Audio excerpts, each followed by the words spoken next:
Hello everybody, in today's video I want to talk about the latest reveal of Ferrari's electric car, the Ferrari Luce.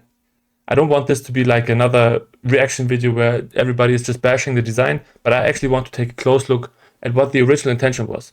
Why does the car look like it is looking? And what can it tell us about the general design field of automotive design that we see where so many dramatic fails happen, but also some dramatic success stories. So what's happening there? Why is it happening? And what does it tell us about a potential future of electric vehicle design, but also industrial design as general? And as a disclaimer, I'm not an automotive designer. I'm an industrial designer. So I'm not a professional in that domain. I can just use my general aesthetic sense, my experience from the field in the design community to pass judgment. But I will never be able to fully understand and grasp the whole complexity that comes into shaping a car, especially one that is so prestigious like a Ferrari, just for you to know. But let's go. I'm curious. Let's have a look. All right, this is it. This is the new electric car from Ferrari, Ferrari Luce. And I do agree that from the first glance, it doesn't feel like a Ferrari at all, right? There are a lot of memes going around the internet making fun of the design, the classic one, look how they massacred my boy. But also like references to the, I think, supposedly most ugly car there is, and also clear references to Apple product design language and the potential negatives that come along with that. Another one I really liked was this guy. Here we have the original, and here we have the touched up version that looks a little bit strange compared to the original. Right, but let's just get to the basics first. So what do we have here? What kind of car is it? And what are the specs, right? So we have a car with 1,113 horsepower. So it's still like a powerhouse like we expect from Ferrari. It accelerates in 2.5 seconds from 0 to 100, has a 530 kilometers range, and is expected to cost, starting to cost 640K. So that's like a huge price tag. The range is not extraordinary. It's pretty common, I would say, for electric vehicles nowadays. But this is the first electric car Ferrari ever designed. And it's also the first 5-seater Ferrari ever designed. So it's like, also just in terms of volume and size, it's much bigger than many of their cars, much higher, much more space in there. And it has been developed over the past 5 years together with Law From, how it's called, like a design collective between John Ive and Mark Newson. And they collaborated with the design director of Ferrari, Flavio Manzoni.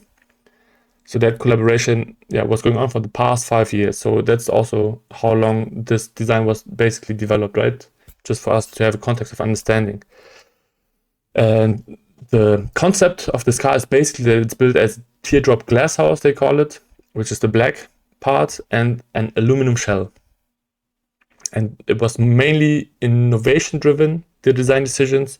Also drag coefficient, right? Aerodynamics played a huge role with this electric vehicle. And I would say another key point was the interior and the user experience inside the car, right?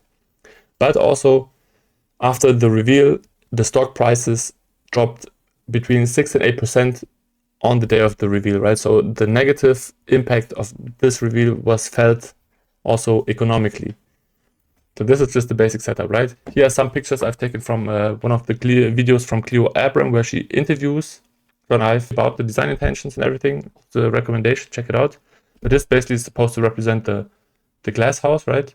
The body. And what they stated basically was that because of the new architecture that electric vehicle systems allow for, they were able to have a much narrower front and can go much further down, which is nice to have for reducing the drag.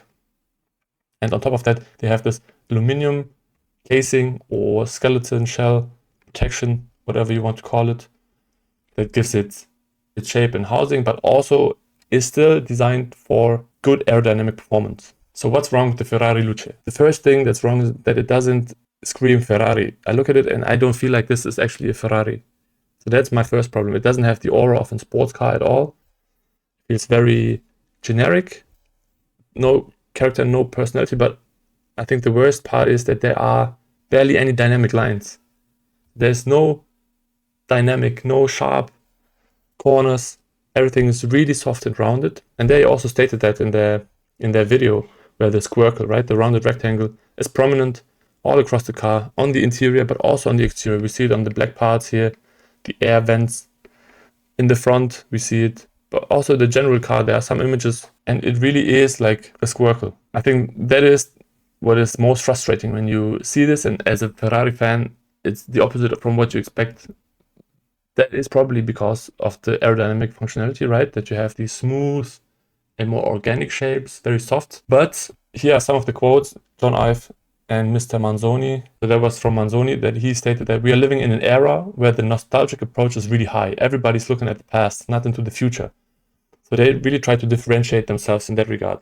They want to create something new and really innovate, make breakthroughs, push boundaries, bring things forward, and not just do the established. They want to make something new. It's the first electric vehicle, so they have a real strong drive to really change something. John Ive said also that he has been intrigued by how people react and how they feel faced with something new. And he goes on to say that normally what people do in trying to understand what's new, they try to reference what's familiar.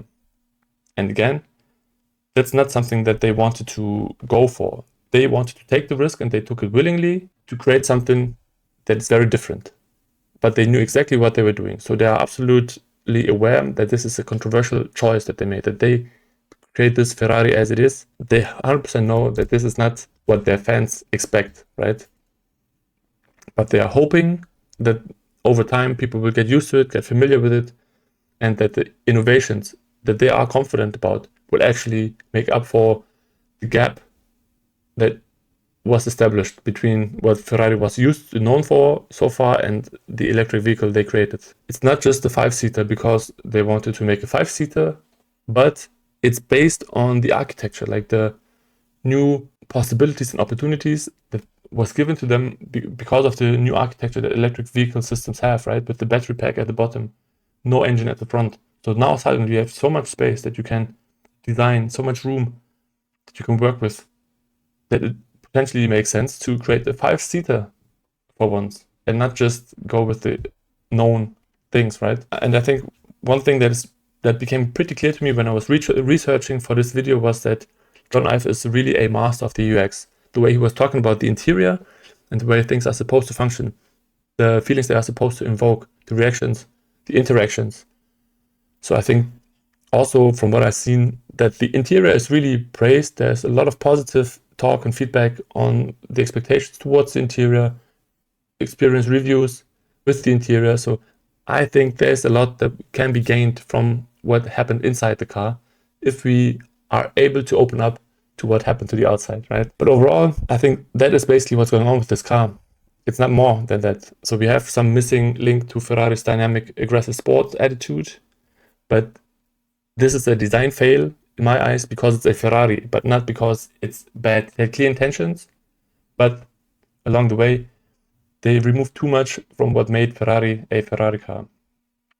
And here, I made this render with Viscom quickly to show you what I mean, right? So this is now an Apple car. I changed the color, the rims, and the logo, and suddenly this car is not that bad at all. I like it. It looks like I would expect the Apple car to look like if they would have ever finished it. And it really shows the design language that John Ive is known for, right? It works. It's just not a Ferrari. But let's go to the more known failures of the electric vehicle design recently. So we have the BMW iX, right? Where we have this huge front grille, kidney style, where there's also a lot of critique, a lot of ridicule, beaver teeth, and there was a huge jump from this, let's say, horizontally proportioned grille to this almost square. And I do get it. But the surprising thing about this design, for example, is that it was broadly criticized in the design community, but the sales actually went up after that for BMW. So especially the Asian and Chinese market, the big front grille still has more meaning to it. Apparently it's more sought after. It was a fail basically restricted to the design community, not so much in terms of sales numbers. The Mercedes EQS from 2024, which looks closer to Mercedes, so it's recognizable as a Mercedes car, but again, the front is so blobby and bubbly and soft and round that the personality is a little bit lost. it's not as attractive anymore. Then we have the big fail of the Jaguar Type 0, right? Where if you compare it to one of the classics, which looked so nice, like so much movement, so flowy, and then we have the bottom. I mean, this looks like from a cartoon. It doesn't even look real. Also, the way it's represented. I don't know if this is a render, if this is just a sketch. But even the real pictures, not what you would expect Jaguar to do, right? And also, from what I heard, the people that were responsible for those shift had to leave the company. Another thing that I wanted to point out with electric cars is that somehow they are related to high tech. I mean, understandably so, right? Electric.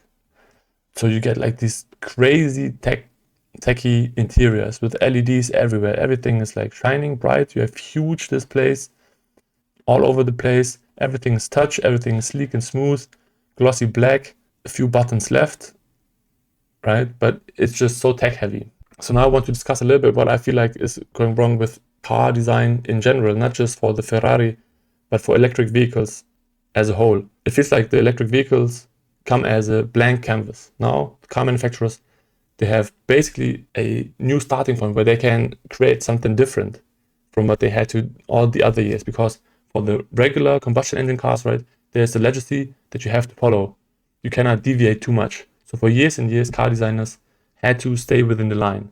But with electric vehicles, now suddenly you are at a crossroad where you can, and you have to also create a clear distinction in terms of design language from all the other cars with regular combustion engines, right? So that is an opportunity, but also there is a lot of pressure, and there are also certain presumptions that go along with electric vehicles, that they must be futuristic, they must be tech heavy, right? Like we saw from the interior, they must be distinct, they cannot look like their counterparts. And I think in terms of design, what we often see why these failures happen is that you have to, if you innovate, you can only innovate so much before you create something that is so advanced that people cannot link it to what it was anymore, and then they will be repulsed, right? They don't feel as familiar and attracted to the new innovation, even though it might be much better. So you can only make smaller incremental changes in innovating, and ideally you find exactly the edge that is most advanced yet acceptable, right? And now I want to talk about the Cybertruck for a second. That was also hugely controversial, right? The reveal. I feel like there's no clear vision of the future. There's no clear idea about how the cars of the future look like. And the Cybertruck here is a little bit of a special example because it purposefully was designed to be different, brutalist, and completely different from anything we have seen before. It took a step out of the norm to establish something different. It was not just an aerodynamic blob, as many of the electric cars are. It was not just futurism packed in a retro package, right? I don't say it's like good design. Visually, to me, this is absolute chaos. I understand that there were some restrictions and requirements that had to be followed because of the material choice, right? We still have the LED, the big long one. But overall, it's just not an aesthetic design in many ways, especially not for an emotional product like a car, right? That is so relatable, where people have so strong emotions about and are attached deeply, have memories. This is just not something the Cybertruck fulfills, and yet I feel like it was still bold and brave and allows now other car makers to take alternative routes. It's breaking the rules, and therefore it does create a new playing field for all the other designers now, because they have a new reference that is out there. So they don't have to just create something that looks like the future that we envisioned 20 years ago. And now let me talk also and share some of the electric car designs that I feel like were really successful. I think one of the most successful designs is the Porsche Taycan, right? This is still distinctly Porsche. There's no doubt about it that this is a Porsche to me. It's so clear the way it stands, the aura it has. It's a sports car. It has this classic shaping, and yet the headlights are completely different, right, with most of the other common Porsche designs. So there it did something very different. Another example would be the Audi e-tron GT, absolutely recognizable as an Audi. You can put it next to all the others and you still see a clear connection. Then we have the Hyundai Ioniq 5, right? So that one also made a huge impact in the electric vehicle scene, because it was one of the few that managed to successfully translate retro design and futurism into something that retains its character and personality, doesn't just speak retro, but actually combines them in an elegant way. So here, my prognosis for what we will see in the future in respect to the Ferrari Luce, but also more out there prognosis, right? So I think the next Ferrari the next electric vehicle, will be a sports car again. It will be typical Ferrari fashion, make the clients happy again. It will also be designed in-house in Italy, because I feel like Dolce Vita, right? The whole Italian lifestyle is part of the brand identity. And when I look at the Luce, it feels like it's a Californian car. It's an American design. It is, right? But it also translates, I feel. And I think this will be a different approach for the designers in Italy. But I do feel that the analog heavy interior will make waves. The more and more cars will adapt the things that are being introduced now by this car, these innovations that are so well thought through by John Ive and the team. And I think more and more cars will go back to this more analog cockpit. Also just because there are studies now that suggest that the touch display is more distracting, it's more dangerous, it's actually less satisfying than using knobs, dials, more tactile way of interacting with your environment. So I think it's just natural to go back that route. And now my more far out there prognosis about the future. I think the EV link with high-tech interiors, for example, as we saw, will be purposefully reduced and broken. So I think in the future, we will see that electric vehicles can also look like cars without having to demonstrate technology all over every single corner of the vehicle. And I think there will be at least one or a few new car makers out there that go maximum analog and try to strip most of the electrical features out of the cars that we see nowadays, because there is a minority of people out there that try to avoid tech at all costs, but also just reliability wise, it feels like a mechanical car has so many strong aspects to it, a charm, repairability, all these things, that I think a car maker that would go that route would actually have a strong niche interest of people. Without a clear vision of the future, there will also be no change in the direction. So we will still see high-tech blobs, and I feel like few truly alien futuristic ideas will be established, but they will require new car brands without like long legacies and huge heritage, right? So they are more free and can do something very creative and out there. That was it. That was my little look into the latest Ferrari electric reveal.